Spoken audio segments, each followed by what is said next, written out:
একটা এমপি লক্ষ লক্ষ কোটি কোটি টাকা খরচ করে এমপি হচ্ছে, আমরা তাও মনে করি যে এই লোকটা খুব ভালো, দেশের কাজ করছে। এই যে লক্ষ লক্ষ কোটি কোটি টাকা খরচ করছে, এই টাকাটা কোথা থেকে উঠাবে? তার বাড়ি থেকে কি টাকার চারা লাগা আছে, গাছ লাগা আছে, সেখান থেকে ছিঁড়বার খরচ করবে? দোষ তো আপনার আমার। ভোট দিতে গেলে 1000, 1500, 2000 টাকাতে ভুলে যাই দেশের কাজ করবে তারা কি, তারা এই টাকাটা কোথা থেকে উঠাবে? শেখ হাসিনার আমলে 1 কিলো রাস্তা করতে 72 লক্ষ টাকা বাজেট দিত। বিসিএস ইঞ্জিনিয়ার দ্বারা হিসাব করা হয়েছে এই 1 কিলো রাস্তা করতে মাত্র 23 লক্ষ টাকা খরচ হবে। ওই 23 লক্ষ টাকাতে যদি বাংলাদেশের রাস্তাটা করা হয়, 20 বছর ওই রাস্তার কিচ্ছু হবে না। আজকে আমাদের বাংলাদেশে দেখেন, এখন থেকে 6 মাস আগে যে রাস্তা করছে, এই রাস্তার পরিস্থিতিটা দেখেন, সমস্ত কিছু ভেঙে চিরে গেছে।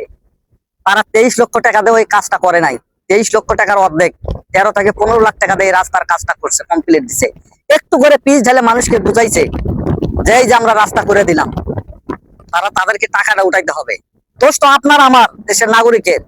ওই যে 1000, 500, 1000 করে টাকা নিয়ে তাদেরকে ভোট দিছি, যদি আমরা এই টাকাটা না নিতাম তাহলে তারা ঠিকই এই 72 লাখ টাকা দেয়, আমার মনে হয় তারা পুরো রাস্তাটা করতো। এই রাস্তা জীবন আর ভাঙতো না, দেশ সুন্দর হইতো। আপনার আমার কারণেই আজকে তারা সুন্দরভাবে কোনো কাজ করতে পারে না। ইলেকশন নির্বাচন আইলেই টাকা দিলে ভোট দেবো, না দিলে ভোট দেবো না। যখন তারা জিতে, ওই এমপি ভালো না, ওই মন্ত্রী ভালো না, ওই চেয়ারম্যান ভালো না। আরে ভাই, ভালো আপনি আর আমি তো না, আপনি আমি তো ভালো না। ভোট আমার, ভোট আমি দেবো, যাকে যোগ্য ব্যক্তি মনে হবে তাকে দেবো। টাকা নিবো কেন?